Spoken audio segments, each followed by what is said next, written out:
UP और उत्तराखंड में मिली record जीत के बाद जहां पीएम मोदी का जादू सिर चढ़कर बोल रहा है, वहीं लगातार चुनाव हारने के चलते कांग्रेस उपाध्यक्ष राहुल गांधी के नेतृत्व पर भी सवाल उठने लगे हैं। हाल ही में 5 राज्यों में हुए विधानसभा चुनाव के बाद जहां यूपी और उत्तराखंड में कांग्रेस का सुपड़ा साफ हो गया, वहीं मणिपुर और गोवा में सबसे बड़ी पार्टी होने के बाद भी जिस तरह से कांग्रेस सरकार बनाने से चूक गई, उससे अब पार्टी के भीतर से ही राहुल पर सवाल उठने लगे हैं।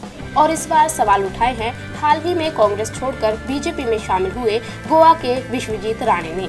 विश्वजीत ने न सिर्फ राहुल गांधी को एक नॉन सीरियस नेता बताया, बल्कि ये भी कहा कि अगर कांग्रेस राहुल गांधी के नेतृत्व में 2019 का चुनाव लड़ेगी तो वे महज 20 सीटों पर ही सिमट जाएगी। राणे यही नहीं रुके, उन्होंने कहा कि राहुल गांधी तक पहुंचना बहुत मुश्किल है और वे राज्य की जनता के प्रति गंभीर भी नहीं है। राणे के मुताबिक पार्टी को आगे बढ़ाने के लिए गंभीरता जरूरी है, जो राहुल गांधी में नहीं है। राणे को ये भी लगता है कि अगले 10 साल तक कांग्रेस का कोई भविष्य नहीं है। दरअसल गोवा में हाल ही में हुए चुनाव में सबसे बड़ी पार्टी बनकर सामने आने के बावजूद कांग्रेस हाथ मलती रह गई और बीजेपी ने छोटी पार्टियों के साथ मिलकर सरकार बना ली, जिससे विश्वजीत राणे काफी आहत दिखे। और वालपोई सीट से कांग्रेस की टिकट पर चुनाव जीतने वाले राणे ने पहले तो विधायक पद से इस्तीफा दे दिया और बाद में बीजेपी में शामिल हो गए।